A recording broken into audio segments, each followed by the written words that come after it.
Hola a todos. Seguramente muchos de nosotros nos hayamos preguntado alguna vez qué ocurre cuando una placa tectónica pasa por debajo de otra en un fenómeno que en geología conocemos como subducción. Esto ocurre porque muchas veces en los diagramas que podemos encontrar tanto en los libros de texto como en internet se quedan en los primeros cientos de kilómetros dejando en el aire cuál es el destino de estas placas tectónicas. Hay un cementerio de placas tectónicas en el interior de la Tierra. Son capaces de fundirse totalmente y de reincorporarse al manto, al núcleo o ascender hasta la corteza, o son capaces de atravesar la Tierra. En este videoblog vamos a intentaros daros una respuesta concreta a esta pregunta. El caso es que este videoblog nació para responder a una pregunta que nos hizo Vicente Sánchez hace unos días y que decía lo siguiente: si tenemos una placa de, digamos, 10 kilómetros de altura metiéndose en el manto, por pura lógica, aunque tarde miles de millones de años, alguna vez atravesará el manto o el núcleo y debería salir por otra parte. ¿Realmente esto es así y hay alguna posibilidad de que en el futuro el inicio de una placa de 10 kilómetros de alto sobresalga desde el interior o centro de otra placa? Para poder comprender mejor este asunto, vamos a explicar en primer lugar qué son los límites de placas. La corteza de nuestro planeta y una pequeña parte del manto superior se encuentran fragmentadas en lo que conocemos como placas tectónicas.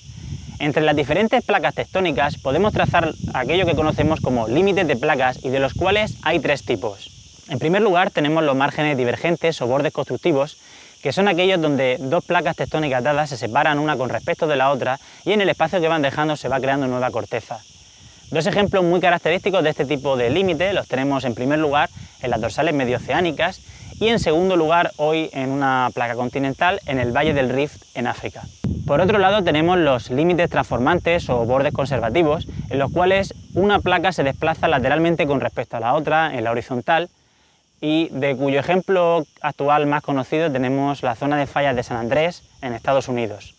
En estos límites de placas ni se crea ni se destruye corteza y por lo tanto tienen también ese segundo nombre. Además de ser límites transformantes, también se le llama bordes conservativos o límites conservativos. Por último tenemos los que conocemos como límites convergentes o destructivos, en los cuales dos placas se mueven en dirección opuesta una con respecto a la otra. Es en este tipo de límites donde aparecen las zonas de subducción. Pero también, como en el caso de la colisión entre la placa indostánica y la placa eurasiática, también se producen colisiones continentales que lo que dan lugar es a grandes cordilleras de montaña, como el Himalaya. Pero centrémonos en el caso de la subducción. Para hacernos una idea sencilla de lo que es la subducción, no es más que cuando una placa comienza a pasar por debajo de la otra, hundiéndose hacia el manto. Para tener una idea más o menos de a qué velocidad operan estos procesos, la velocidad de subducción típica estaría en torno a unos cuantos centímetros por año. ¿Podría ocurrir que una de estas placas fuese capaz de atravesar la Tierra y aparecer por el otro lado? La respuesta en términos sencillos es no, y además hay varias razones para apoyar esta teoría. Por un lado hay que entender que este proceso de subducción habría que entenderlo como un reciclaje de la corteza terrestre.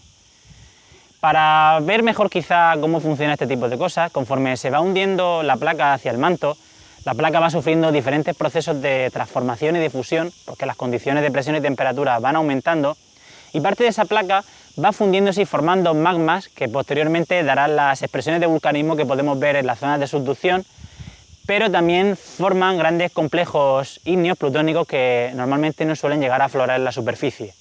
En algunos casos puede ocurrir que las placas queden varadas en lo que conocemos como las discontinuidades sísmicas de los 410 kilómetros de profundidad y la de los 670, en los cuales a lo largo de muchísimo tiempo, ya a escala geológica, estas placas poco a poco van asimilándose en el manto.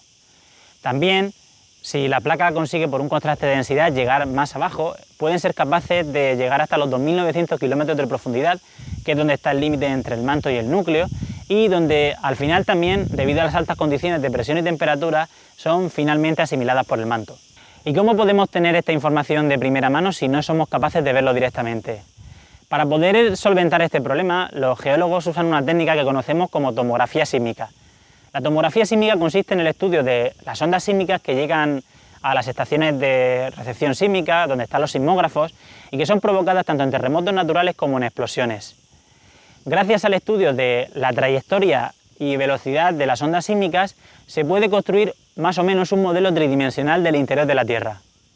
Si la Tierra fuese isótropa en todo su volumen, es decir, que tuviese las mismas propiedades tanto de composición, temperatura, presión o incluso elasticidad, los rayos viajarían en línea recta, o las ondas sísmicas, desde el lugar donde se produce el terremoto o la explosión hacia las estaciones sísmicas donde se recibieran los sismogramas.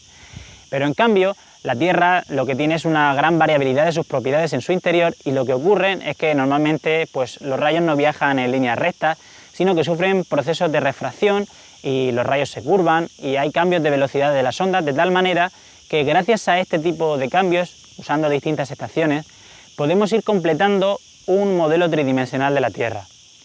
Para ello, para poner un ejemplo sencillo, muy sencillo y muy visual, una onda sísmica viaja mucho más rápido en un material que sea rígido y que esté frío que en un material que esté pues, a cierta temperatura y que tenga un comportamiento más o menos plástico. Como podéis comprobar, estudiar el interior de la Tierra es relativamente fácil usando métodos indirectos y veréis por qué. Si nos fijamos un poco en el agujero más profundo jamás excavado por el hombre, un sondeo, solamente hemos conseguido excavar 12 kilómetros de profundidad. Sin embargo, si quisiéramos bajar hasta el centro de la Tierra, tendríamos que excavar más de 6.300 kilómetros de profundidad, cosa que hoy por hoy es imposible porque solamente de imaginarse uno las inmensas condiciones de presión y temperatura que hay, pues fundirían todos los elementos que usaremos para perforar hasta tales profundidades. Y por lo tanto, de momento, tenemos que seguir valiéndonos de estos métodos indirectos, como los que nos ofrece la sismología, para poder estudiar y comprender mejor el interior de nuestro planeta y su dinámica. Para despedirme quería agradecer tanto a nuestro lector Vicente Sánchez, que fue el que nos propuso responder a esta pregunta, como a Francesc Gasco, alias Paco Zoic en Twitter, por haberme regalado esta camiseta tan chula para grabar el videoblog. Y si os gusta la paleontología de dinosaurios y de saurópodos, podéis entrar en su blog www.pacozoic.com, en el cual pues habla de estos temas desde un punto de vista muy divulgativo. Y también supongo que si pulsáis en la camiseta también podréis entrar en su canal de YouTube si el sistema de anotaciones funciona. Así que esto es todo y hasta el próximo videoblog. Un saludo.